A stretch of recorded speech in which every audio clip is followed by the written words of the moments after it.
Pasti sudah mengikuti persidangan, bahwa kita tahu bahwa beberapa saksi yang diajukan oleh para pihak dari pemohon satu itu bagi kita sih lumayan berlega lah, karena semua saksi-saksi itu menerangkan hal yang tidak bisa dibuktikan secara konkret ya.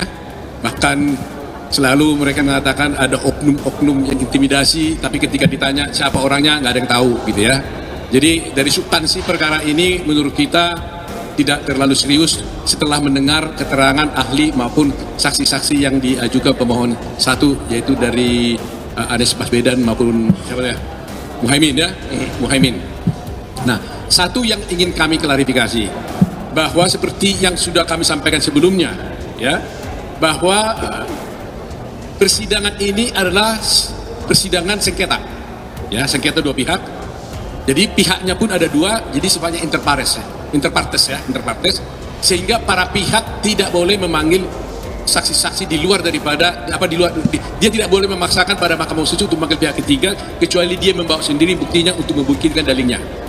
Nah, namun tadi seperti yang saya katakan kemarin, kalau Mahkamah Konstitusi yang berkeinginan untuk membuktikan untuk mendapat keyakinan atas bukti yang diajukannya, itu adalah keputusan daripada Mahkamah Konstitusi.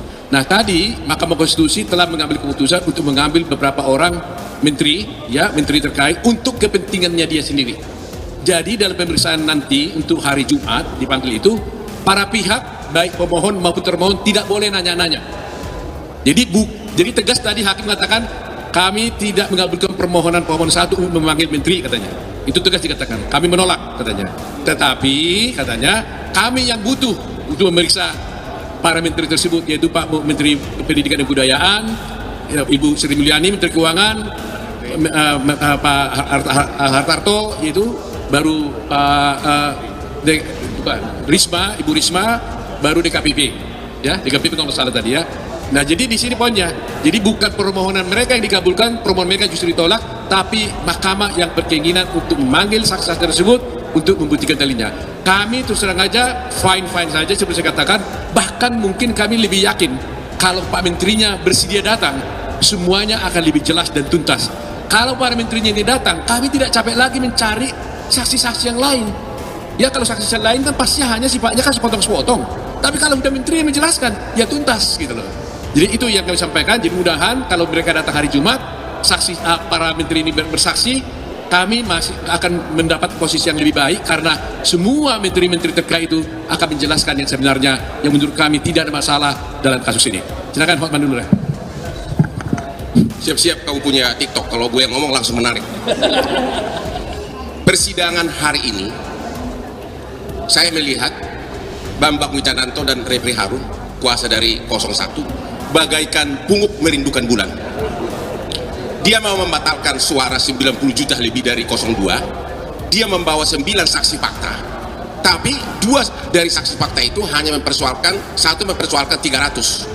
Dia mengatakan ada pencoblosan suara 300 di dalam kamar, tapi dia tidak tahu nomor urut berapa yang dia tusuk. Dia hanya bilang kayaknya di tengah katanya. Itu nggak bisa, jadi yang 300 gugur ya. Dan juga dia nggak tahu siapa yang coplos. Kan untuk hukuman harus jelas ya. Bukti bahwa pungut merindukan bulan yang kedua, satu lagi saksi saya mengatakan ada 2 suara. Bayangin, 2 suara dipersoalkan melawan 90 juta suara. Tadi setelah ditunjukkan oleh ketua KPU ternyata dia nyerah. Akhirnya hari ini 0. Semua saksi fakta dari 01 tidak bisa membuktikan satu suara pun yang cacat. Itu benar-benar hari ini, aku nggak bohong. Makanya benar-benar rekan kita yang 2 itu kayak pungut merindukan bulan. Yang kedua, mereka juga, saksi mereka itu banyak ahli nujum. Bagaimana dia tahu bahwa orang yang mendapat bansos pasti memilih? Bagaimana dia bisa tahu orang yang dapat bansos pasti memilih 02? Nggak ada yang tahu.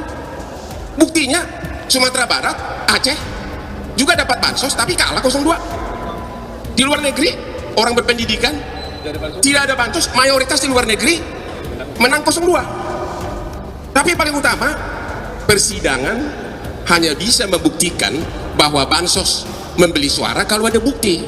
Kalau hanya ahli nujum yang didatangkan, omon-omon aja. Yang paling menyebalkan lagi, dan itu sangat menyebalkan, adalah Anda tahu selama 2 bulan ini apa aplikasi namanya? Aplikasi Sirekap tidak sah katanya. Tapi tidak, tadi dibawalah saksi ahli. Saya tanya, apakah Anda pernah melakukan audit forensik yang sah agar buktinya jadi sah? Tidak pernah, katanya. Hanya pola pikir dia. Jadi bagaimana aplikasi yang begitu besar mau dibatalkan hanya dengan omon-omon seorang yang tidak secara resmi melakukan audit forensik? Ada satu lagi saksinya dari Amerika. Itu juga bukan ahli forensik. Artinya hari ini benar-benar kemenangan di pihak 02, 12-0. Jadi yang terbukti hari ini Punguk Merindukan Bulan dan ahli nujum, ya, mengharapkan dunia runtuh. Dia nggak tahu Asri Hotman Paris masih banyak yang ingin di dunia yang hidup. Oke, cukup ya, kita ya, cukup ya. Terima kasih ya, terima kasih.